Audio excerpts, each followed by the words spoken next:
how to fix Fortnite error ESP-DIST-001 on Nintendo Switch 2. So, in this video, I'll show you how to fix Fortnite error ESP-DIST-001 on Nintendo Switch 2. First, go ahead and restart your console. Power off your Nintendo Switch 2 completely and then wait 30 seconds and then turn it back on.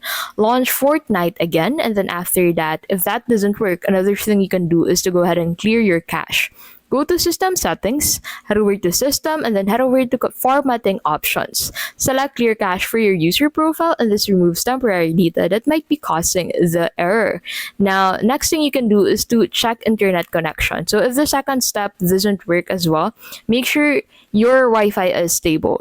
Try switching to a different network or mobile hotspot, and then run a connection test under System Settings and then under internet inside that.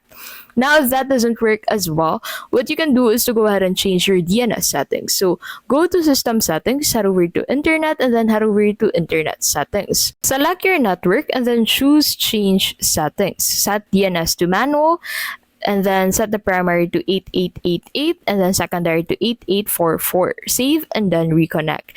Now, if that doesn't work as well, another thing you can do is to update Fortnite and system software. Make sure Fortnite is updated to the latest version and then check for system updates under System Settings, System, and then System Update. Now, the last option that you have if all the mentioned solutions doesn't work is to reinstall Fortnite.